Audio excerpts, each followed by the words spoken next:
তো গাইস, লক্ষ্মী চৌধুরী মনীষ ব্লগে সবাইকে স্বাগতম। তো আমি কিছুদিন আগে একটা রিলসে একটা সোনার নেকলেসের ভিডিও দিয়েছিলাম। ওটা একটা চোকার ছিল।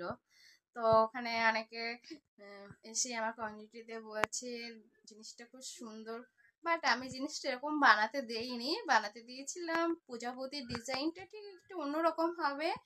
আর 12,000 সামথিং আমি বলেছিলাম ওনাকে 2 গ্রামে করতে, বাট উনি 2 গ্রামে করেনি, তার থেকে একটু কমে করে দিয়েছে। বাট খুব সুন্দর করেছে, এই ডিজাইনটা আলাদা হয়েছে। তো অনেকে বললে যে দামটা কিরকম।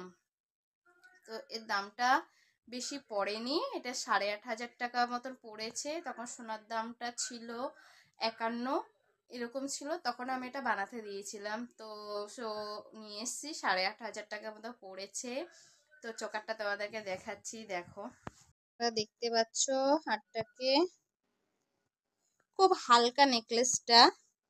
এই চোকারটা খুব হালকা, এটার দাম 8,500 টাকা পড়েছে। এটা আমি অ্যাকচুয়ালি 2 গ্রামে করতে বলেছিলাম, 2 গ্রামে করেনি, বাট একটু কমে করে দিয়েছে। কত, 1 গ্রাম, মানে 2 গ্রাম থেকে একটু কম, সামান্য কম, একেবারে আহামরি কম না, একটু কম। বাট নেকলেসের ডিজাইনটা দিয়েছিলাম একরকম, করে দিয়েছে আর এক রকম। তো যাই হোক, ভালোই করেছে, খারাপ করেনি। তো আমি আর বারণ করলাম না, যা করে দিয়েছে ঠিক আছে। তো এটা আমি করেছি লক্ষ্মীর ভাণ্ডারের টাকা দিয়ে। তো আমি একটু একটু করে লক্ষ্মীর ভাণ্ডারের টাকা দিয়ে আমি একটা করে করে জিনিস বানাই। তো এটাও আমার লক্ষ্মীর ভাণ্ডারের টাকা দিয়েই বানানো। তো এটা তোমাদের পরে দেখাচ্ছি। তো দেখো, আমি এটা পরেছি, খারাপ বানাইনি। 8,500 টাকা আমি ধরে রেখেছিলাম, 13,000 টাকা সামথিং, 12-13,000 টাকার ভেতরে করে দিতে বলেছিলাম। উনি হালকার ভেতরে করে দিয়েছে, খারাপ করেনি। তো যাই হোক, লক্ষ্মীর ভাণ্ডারের টাকা দিয়ে একটা একটা করে জিনিস বানানো তো অন্তত হয়ে যাচ্ছে।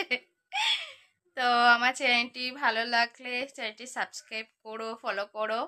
আর হ্যাঁ, এখন সোনা তো হট করে গিয়ে আমরা ধক করে নিয়ে আসবো ততটাই নেই, অল্প অল্প করে টাকা দিয়েই আমি জিনিসগুলোকে বানিয়ে নিয়ে আসি, মাসে মাসে টাকা দিয়ে।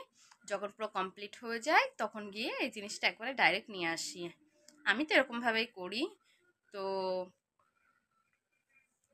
চোকারটা অনেকে বলেছে ভালো, আমার দিদি তো খুব পছন্দ হয়েছে। আমার দিদি বলেছে বল কত পড়েছে, আমি নিয়ে মানে ও করবে আর কি।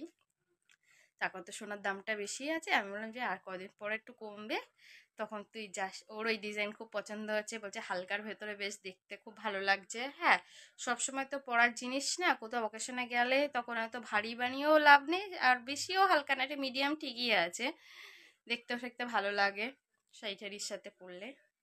তো তোমরা আমার চ্যানেলটি সাবস্ক্রাইব করো। টাটা, বাই বাই, ভালো থেকো।